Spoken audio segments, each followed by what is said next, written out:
Pemirsa, sidang perdana terdakwa kasus penganiayaan terhadap David Ozora, yakni Mario Dandi dan Shane Lucas digelar secara terbuka pada hari ini di Pengadilan Negeri Jakarta Selatan. Di persidangan, jaksa menyebut Mario masih merasa emosi lantaran tidak diberikan penjelasan dari David Ozora perihal pertemuannya dengan anak AG pada 17 Januari 2023. Bahkan anak AG sendiri pun sadar akan kondisi mental dari Mario yang ingin melakukan penganiayaan hingga akhirnya terbesit ucapan anak AG kalau kartu pelajar David ada padanya. Hal itu pun dijadikan kesempatan Mario bertemu dengan David dengan bantuan AG.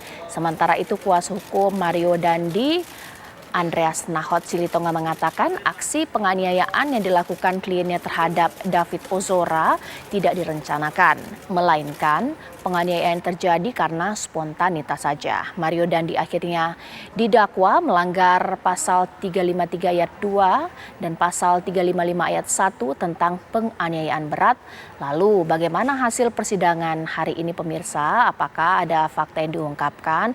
Apakah nantinya Mario Dandi akan dihukum lebih berat daripada dakwaan, pemirsa? Itu yang akan saya bahas di Apa Kabar Indonesia Malam.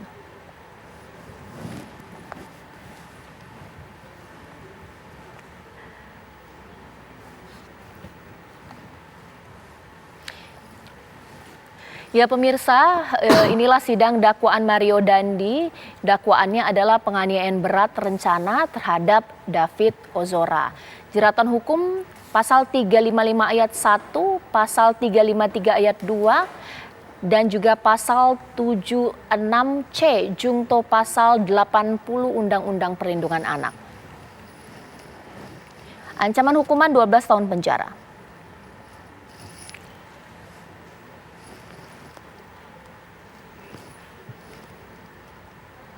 Ya pemirsa, ini kita lihat perjalanan kasus Mario Dandi di mana 20 Februari Mario Dandi bersama dua rekannya menganiaya David. Lalu di 21 Februari polisi menangkap Mario Dandi. Sementara itu di 22 Februari Mario Dandi pun ditetapkan sebagai tersangka. 23 Februari beredar video penganiayaan yang dilakukan Mario Dandi terhadap David. 24 Februari, Shane Lucas ditetapkan juga sebagai tersangka. 10 Maret, Polda Metro Jaya melakukan rekonstruksi kasus penganiayaan tersebut. 24 Mei, berkas penganiayaan atau perkara Mario Dandi dan Shane Lucas lengkap. Dan Mario Dandi dan Shane Lucas pun jalani sidang perdana hari ini.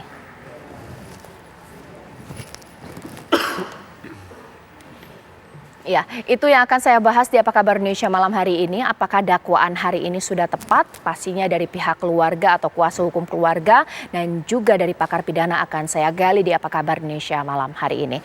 Mas Aristo Pangaribuan sudah bersama dengan saya sebagai pengamat hukum pidana kita. Selamat malam Mas Aristo. Selamat malam Mbak Caca. Kuasa hukum dari korban yakni David Ozora sini sudah hadir, Mas Hamzah. Selamat malam. Assalamualaikum. Selamat malam Mbak. Ya, mungkin saya ingin ke Mas Hamzah. Mas Hamzah, apa statement keluarga atau pendapat keluarga terkait dakwaan hari ini? Sekiranya sudah tepat atau tidak? Ini didakwa pasal berlapis ya, penganiayaan berat rencana, ada juga perlindungan anak. Seperti apa? Keluarga dari Ananda David melihat sidang pertama hari ini di Pengadilan Negeri Jakarta Selatan, menerima istilahnya sangat puas dengan dakwaan yang dibacakan oleh JPU tadi pagi. Karena kan memang pasal yang dikenakan itulah pasal yang selama ini kita perjuangkan, yaitu penganiayaan berat yang direncana. Kalau untuk semua prosesnya ya kita percayakan kepada JPU dan Majelis Hakim, tetapi kita dari LBH Ansor maupun GP Ansor tetap akan mengawasi jalannya persidangan ini supaya keadilan untuk Ananda David dapat diberikan melalui lembaga pengadilan di Indonesia.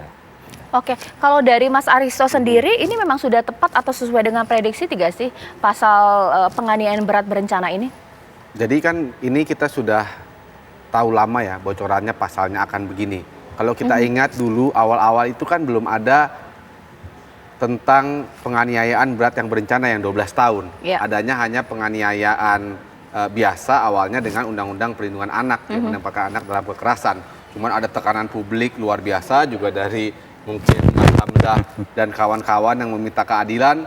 Terus kita ingat tuh Prof. Mahfud pernah komentar, oh, kenapa kok nggak ada penganiayaan berat yang terencana, yaitu yang kita lihat ini 12 tahun. Jadi kalau kita lihat dakwaannya ini kan konstruksinya nih dakwaannya itu kombinasi ya. Jadi ada subsidiaritas. Jadi satu itu yang paling tinggi itu adalah dakwaan perencanaan berat, penganiayaan berat berencana 12 tahun, ada penganiayaan berencana yang 4 sampai 7 tahun, atau ada ataunya yaitu Undang-Undang Perlindungan Anak tentang membiarkan anak mengalami kekerasan itu 3 sampai 5 tahun. Jadi variasi hukumannya yang bisa dikenakan itu 3 sampai 12 tahun di dalam dakwaan. Tentunya bisa aja bebas kemungkinannya, tapi ya lihat tekanan publik begini kan kemungkinannya akan sangat kecil. Oke, Mas Hamzah, sebenarnya kalau dari pihak keluarga, apa sih poin-poin yang menguatkan bahwa si Mario Dandi ini memang benar-benar ingin menganiaya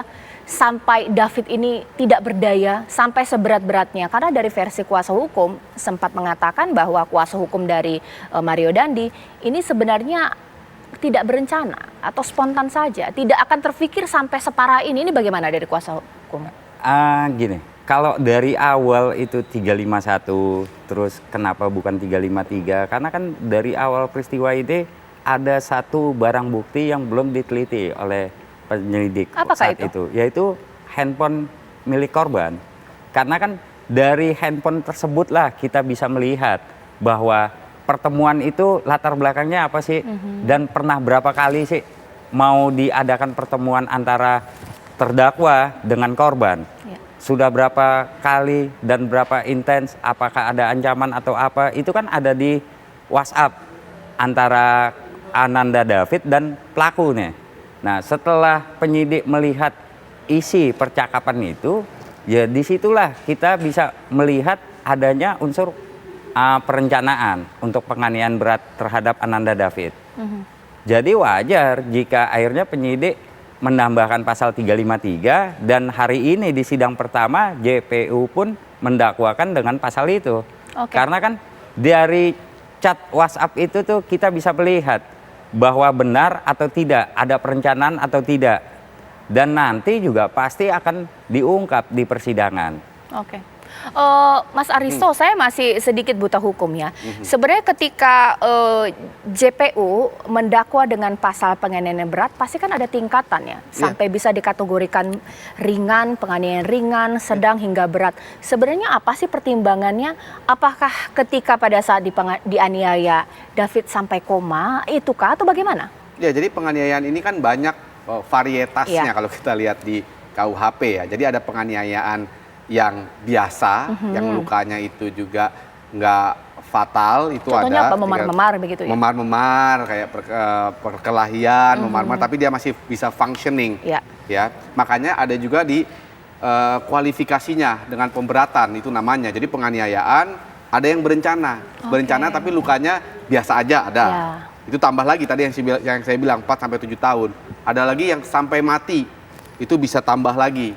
Ya, bisa penganiayaan berat sampai mati, itu bisa 9 sampai 12 tahun.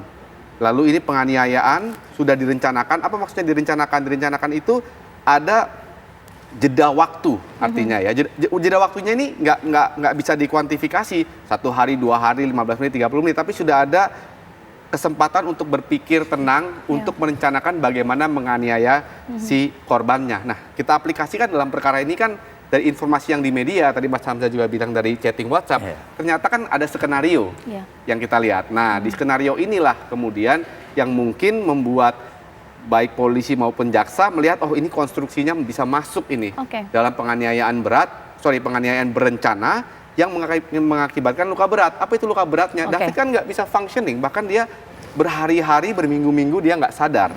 Ya, dia baru sadar belakangan ini. Bahkan dia, saya dengar tadi kita ngobrol, dia kan juga tidak pernah di BAP, bahkan tidak dipanggil. Artinya dia tidak mungkin alasan kesehatannya itu betul-betul terganggu untuk melakukan aktivitas sehari-hari. Nah, tapi ini kan konstruksi pasalnya ada banyak, Mbak. Iya. Jadi bukan hanya penganiayaan yang paling berat itu. Iya, mengenai kondisi berat yang diterima oleh David Ozora pasca penganiayaan, ini saya akan bahas sesaat lagi pemirsa. Tapi tanpa mengurangi rasa simpati kita dengan kondisi David saat ini. Tapi nanti akan saya bahas mengingat ada sempat omongan bahwa bisa jadi vonis terhadap Mario Dandi akan sesuai dengan kondisi David saat ini. Kalau David membaik, mungkinkah kemudian Mario Dandi akan divonis ringan? Sesaat lagi.